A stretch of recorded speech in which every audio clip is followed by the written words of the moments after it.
it. So it appears as if um, Joe Rogan. It appears as if our boy Joe Rogan has finally seen the light.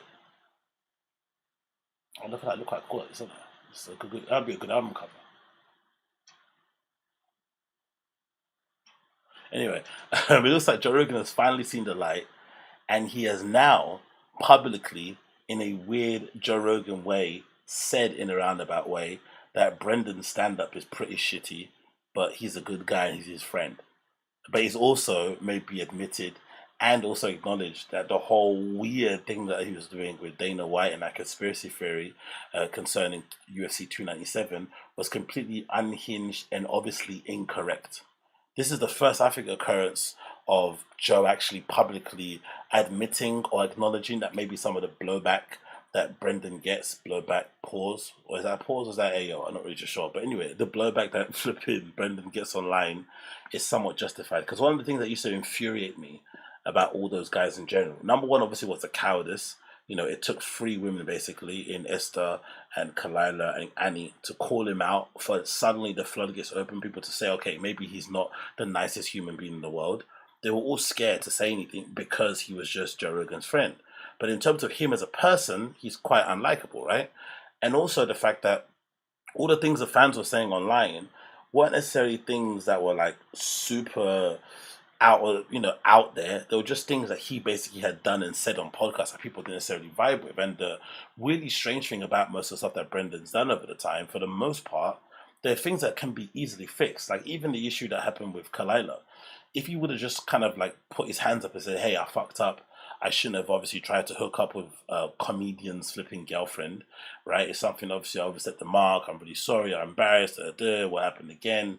And whatever. Just apologize in a really sincere way. It would have been done easily, quickly, if he would have maybe acknowledged that he did do the truck walk thing with Annie Lederman and kind of apologized with that, specifically, whatever that word is called, and went on the show and actually tried to, make amends and whatnot and tried to show them, hey, it was an error in judgment. I kind of slipped up there. I was being horny. I was being thirsty, whatever it may be, and just moved on. It would have been fine. But his refusal to admit his own fault, his refusal to maybe, see how other people maybe view him is why people dislike him the most. And again, because he keeps getting rammed down people's throats, because the people around him who, usually are meant to call it as it is, I'll go out their way to kind of not say anything and are scared to mention it because they don't want to get cancelled in the industry by Joe, which is weird because they're all anti-cancel culture. It's a very bizarre street industry in general, whatever goes on there. I'd much prefer if they just said, hey, he's my friend, I'm not going to say nothing, than this whole weird kind of like, they say some stuff behind people's backs, they kind of insinuate some things, whatever it may be, and it just sounds a bit gossipy, sounds a bit bitchy, sounds a bit girly.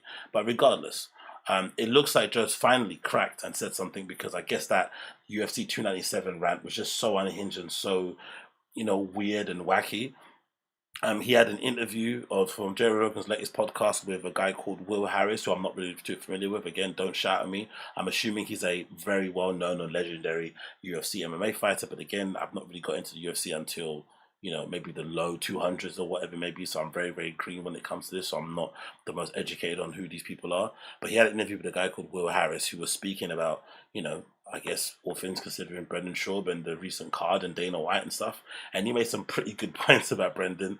And unfortunately for Brendan, no, yeah, he made some good points about Brendan. And unfortunately for Brendan, Joe also joined in agreeing with the guy with the points he was making, which, basically confirms that he now agrees with the general consensus of what Schaub's on and stuff. So let's play it. Let's play it. Let's play it. To themselves so they can feel like something. But as soon as you don't give it to them, it's it. Brandon Schaub. He gave his opinion on Dana. They ate his ass alive like piranhas. It's so dumb. I didn't talk to him about that, but first of all, he's wrong. Yeah, he's wrong about the theory. Look, Brendan's my boy, but he needs a handler. Yeah. He needs someone like me around him all the time. What are you going to do? No. Yeah. Here's why. Yeah. And he'll go, yeah, you're right. I get where you coming from with Brendan, and then it's like, I don't understand why our community, they hate him. In a way. Like, I don't know the percentage, but he gets a lot of shit to themselves. The funny thing, right, about this whole clip, the hilarious thing about it is Joe's weird defense of Brendan actually makes Brendan look worse. The fact that he says he needs a handler, like as if like he can't be trusted at his big age, right? He's nearly 40 years old. He has 2 kids and a wife. He runs a business. He has his own whiskey company, streaming, all this sort of stuff, and he can't be trusted to say words into a microphone. And also, it's his podcast, his streams. He could easily get stuff edited out and stuff, but you know, do you think they edit much, over there at fucking Thickboy HQ? Probably not. So the fact that he needs somebody to hold his hand or to, pull his leash before he says something dumb is absolutely insane. And also, it's a common excuse. Do you remember when he made that comment before about ESPN or I think it was Fox when they had all black panelists for a UFC card or something, and then Brendan made a point of like, oh yeah, all right, Fox, we get it. You're trying to be multicultural. You're trying to look like you're accepting. I don't know. He made some weird like quasi-racist point that they only hired those people because they were black, and it was like, what? And then Brian, I think Joe said the same thing, right? He just talks too much into a microphone and he should maybe take breaks, whatever maybe. It's like, bruv, like, he can't be the smartest guy in a room and the funniest guy in a room and the funniest and the strongest guy in a room and the handsomest guy in a room and also be dumbest guy in a room. Pick one, do you know what I mean? He can't be helpless and also be this amazing entrepreneur mogul type thing. Pick one and stick with it. So that whole thing is really, really interesting. And then the other bit I thought was interesting was what obviously this guy Will Harris said in terms of everybody in the community liking him. And I think I made the point about it beforehand, which I think I said was the most concerning part of it, because I think it's one thing if the comedy community doesn't like him, right? Because the comedy community makes sense, right? Comedy community, not community. Comedy community not liking Brendan makes a lot of sense. Because, mainly from what I've seen, again, only observing from the outside in and seeing it from podcasts, comedians are bitches for the most part, right? They're really catty. They backstab. They talk behind each other's back and stuff. And I think maybe it's because of the industry, because it's so hard to break through. Because before the social media and streaming and whatnot and internet, it was really difficult to get gigs, and you had to always get approved like an actor, and basically get you basically had to have somebody who basically say, hey, you're allowed to do your job type of thing. It kind of made everybody really kind of catty against each other, and I think those kind of catty tendencies haven't left the scene, even though people now can make loads of money on streaming and doing podcasting and stuff, whatever it may be, and doing their own tours and performing for their own fans. There's still that element of bitchiness and cattiness. So maybe Brendan was never going to get any love in the comedy world because they're just catty people. Even if he was funny, they would have never accepted him because he's not one of them, right? But the UFC thing is really odd, because he was in the UFC when it was, still in its infancy. He was pretty well known at that time because there weren't that many fighters on the roster. He did pretty well because, again, the skill level wasn't that high. He had a decent personality. He could hold a good interview. He could, sell a good fight, sell a card, whatever it may be. He was obviously on, what's that show that he did as well? That obviously helped to do that thing. So obviously with the cast members he was on as well, that kind of helped to boost his profile. He had a connection with Joe, connection with Brian, who was tied in there. All that stuff was really good, right? Yet somehow post UFC, his reputation has actually gone down. Like, he was all right for the most part when he was fighting, but it's actually gotten worse over time, which is mad, because for the most part, even fighters that people don't like personality wise, there's always a level of respect for those guys because they get into the octagon, right? They actually go and fight dudes in this ring, right? They're willing to put their lives on the line, put their bodies on the line, for glory, to pay the bills, whatever it may be. So it's always in the respect. But it feels like with Brendan, the respect doesn't exist at all. People, people enjoy posting videos of him getting knocked out, for instance. They enjoy posting videos of him looking sad, looking spaced out on the floor. They enjoy posting him doing that jiu-jitsu competition that he did where he just, tried to stuff the guy's takedowns and didn't really engage in any way, shape or form. People really, really, really, really enjoy all that sort of stuff.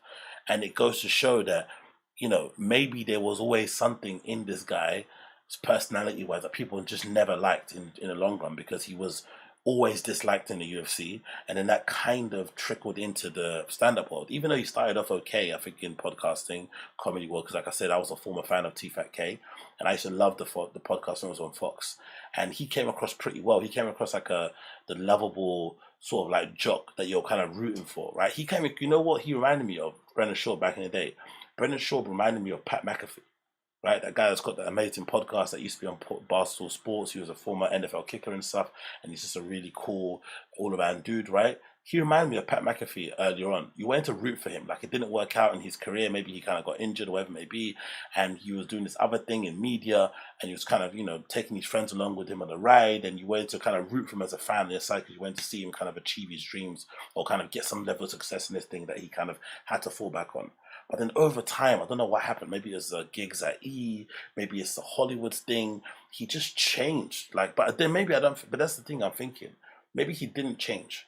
Because if he was always hated in the UFC, right, maybe that personality, he basically suppressed it in a way. He kind of tried to act like a normal, decent person. And then when the fame and the money came, it just, it awoke this flipping monster. And he turned into whoever he turned into. Because once he started getting gigs on the road, once he started booking clubs, Brendan turned into an absolute animal. Like, he was a different person. Once you started to, see that gig money come in, and he started to overtake, quote unquote, some comedians. He was on the Comedy Store lineup, bringing from Joe and every other person. He just changed as a human being, and since then it's been pretty impossible to bring him back to any kind of level playing ground. I would have assumed that Kalila thing would have been his kind of come to Jesus moment. But when that happened and he kind of doubled down on the redactness, I thought, okay, this guy's lost cause. I think I mentioned it beforehand here. I think my somewhat Christian background always makes me kind of believe that people are somewhat redeemable. But I think this guy's done. Not in a bad way. I just think his personality he has now is what he's going to have. Plus, he's nearly 40. Like I said, he's got 2 kids. He's got a business. He's got friends. Well, there's no real need to change, right? It's only us, small community of people, who are basically shouting at him that he probably has a shitty personality. But for the most part, he doesn't necessarily see it. So I wonder how he's going to interpret this interview. For me personally, I think he's just going to hear Joe saying, "That's my boy." He's not necessarily going to see the little notes that people are saying about him needing a handler, people not liking him. And also the fact that, I think this is Will Harris guy mentioned it, he went after fucking Dana White. And Dana White is incredibly unlikable, right? In terms of how he runs the UFC, the fighter pay, the lack of healthcare for fighters, him being against the fighter union, the way they do the rankings, the matchmaking. There's loads of things about Dana, and just the way he talks to his fighters, talks about his fighters, talks to the media. Dana is an incredibly unlikable person. So the fact that Brendan could go to war with Dana, and then Brendan's the one that ends up being the one who kind of quote unquote loses, and he's one that people are rooting against, says a lot about him. Do you know what I mean? It says a lot about him, because most of the time you would imagine anyone that goes against Dana, you're always going to be rooting for the other guy because Dana's so kind of unlikable. But then I thought the end bit of the podcast was even more interesting, right? So they continue talking for a bit, and Joe flat out admits and says that Brendan's stand-up isn't good. At first I thought he meant stand-up as in stand-up comedy. For stand-up as in UFC, as in fighting, as in striking. But no, he meant an actual comedy sense. He said his comedy's not good, which is wild to hear.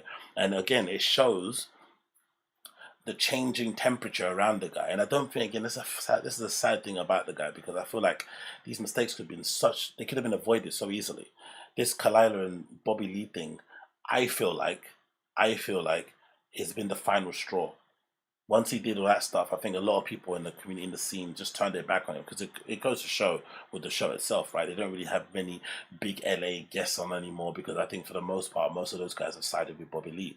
And I think personally, he overestimated how important he was to the community. He overestimated it, especially without Rogan being next to him. When Rogan left and went to Austin, that was obviously a big blow.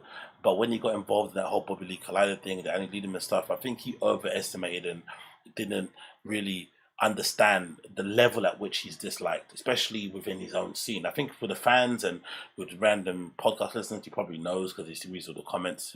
Don't believe him, he does read comments. But I don't think he really understood for real how much he's disliked within other comedians. Because damn, son, when Joe's saying stuff like this, people are talking behind the scenes, and even Joe's come to the realization. He probably watched King Go Happy one day, got curious, and was like, holy shit, this kid hasn't improved in the slightest. Because that was the most striking thing about King Go Happy. Wasn't the fact that it's bad, it's the fact that it's not much of an improvement from fucking You'd Be Surprised, which was awful. If anything, Gringo Pappy is slightly better because it's shorter. So he's had to it's kind of forced him to try and do more jokes, right? To try and have more jokes per minute, but it's still horrible. But anyway, this is Joe Rogan essentially admitting that Brendan Schaub's stand-up, as in comedy, isn't good. Well, he was making more money doing podcasts than he ever did fighting. Yeah. I'm like, dude, you've got it out right now. You're a funny guy. You're fun to hang out with. I mean, he might not have the best stand-up, but talking to the dude, he's a funny dude. He's got a great personality. He's fun to talk to. It's just doing well. Jesus Christ, man. Jesus Christ. Like, I've said already from the beginning, and many times in this flipping stream, that I don't even understand why he did traditional, sort of like conventional, I would say, stand-up comedy. I always thought, because again, I was a former fan, so please forgive me for saying this and don't, flipping vomit all over yourself. But I actually enjoyed T-Fat-K 3D, the Frightened Kid 3D. I really did enjoy it. I thought the Frightened Kid 3D was pretty decent. I know I'm in the minority here and people don't agree with me, but at the time when it came out, and the fact that they were doing a podcast and they went to the point of like producing this kind of skit show thing that they did, that they kind of sold online and whatnot, I thought it was pretty cool at the time. I think if they would have made it around now, and they could have probably had it, Netflix deal, whatever it may be, they could have probably taken it to different places. But I thought them doing the Frightened Kid live, I thought that would have been a far better avenue for him to pursue instead of doing stand-up, where you basically try and create like an all-encompassing traveling show, the Frightened Kid, right? Where you have your actual Frightened Kid army go and kind of attend these shows, and maybe there's challenges, maybe there's contests, maybe there's bits that you can do in terms of performance stuff on stage, but it's not traditional, you just going up on stage and doing jokes. I think if it was him going up on there and hosting stuff and interacting with fans and just riffing and talking, telling stories, inviting former fighters on, like a variety show, somewhat, that would make more sense. But him standing on stage and telling jokes was never going to end well, because it just doesn't feel like stand-up comedy is a profession that you can get into in your mid-30s when you've had no experience in comedy before. When you have no experience in it before. It's not like, especially if you have no like funny bone in you, right? Because he's not necessarily funny like that. He might be, humorous here and there, but to just go from being a former athlete at the highest level to then trying to be a stand-up in your mid-30s is really difficult, even for the best person. Even if you have got comedic chops, like imagine if you're actually funny. You're the guy at your workplace that everyone says you're hilarious, or your family members say you're hilarious. All that thing is good, cool. And you decide, because all your kids have grown up and you've got some free time and your wife isn't nagging you, that you're going to go and do stand-up. And you're 42 years old, you go into an open mic. You're going to find it hard to do. You're really going to find it hard. So it does require some talent, some God-given talent, or something in you to kind of go to that thing earlier on. But to start mid-30s and go and do it is hard. I know someone has done it. I think of someone like a Dean Del Rey, right? He's obviously done it, but he also comes from a musical background. He's also a fun, interesting dude. He's also quite charismatic and whatnot. It just comes, it would make sense why he would, start comedy late and also be quite good at it later on down the line. But for him, it was always going to be an uphill task. And then when he started comedy and then refused to do open mics, the writing should have been on the wall when he refused to do open mics. He didn't want to do open mics. He didn't want to do drop-ins at like random clubs. He just, from the start, just started only performing in front of his own crowd. So putting on his own shows and going to perform in front of them. And that was the beginning of the end. That was the beginning of beginning of the end. At the very beginning that he already kind of lost, because he wasn't willing to go out and do what every other comedian does. And of course, taking that Showtime deal right at the start obviously didn't help things, but I feel like even that Showtime special, forget that. If he would have just done that and just decided, oh, it was so shit, wow, the reception wasn't good, cool, I'm going to go back to the drawing board, and just went on the road, started doing triple runs, started doing, open mics, started performing for crowds that weren't his, and just trying to, hone his craft, get writers in, he would be fine. Enough time has passed, but clearly performing in front of a home crowd, clearly not being receptive to feedback, clearly not reading a room, clearly not reading comments that don't blow you up, is going to have detrimental effects. And we saw the detrimental effects of it. And obviously surrounding yourself with yes men, because, to put out Gringo Papi as a special, that quality is just horrendous. Like horrendous. There are jokes now that he's done on his Instagram that are better than his entire special. Like there's little bits that he's put out on his Instagram, little things that he's put out that are better than that entire special. So why would you put that special out? Do you know what I mean? It's like, who are your friends? But, you know, as we learned via other stories about Brendan, his friends do say stuff, but he just ignores it. Like, you know, Brian Callen even admitted it. He told him not to take a Showtime special, but Brendan took it because he thought that Brian was being jealous. That he, you know, it's just, it boggles the mind. It boggles the mind. But it is quite crazy to see that Joe Rogan has finally admitted that, you know, Brendan's stand-up comedy isn't great. He's also admitted that maybe he does talk, he doesn't let his mouth run too much and doesn't necessarily check what he's saying. He also said he needs a handler, which is absolutely insane. And also the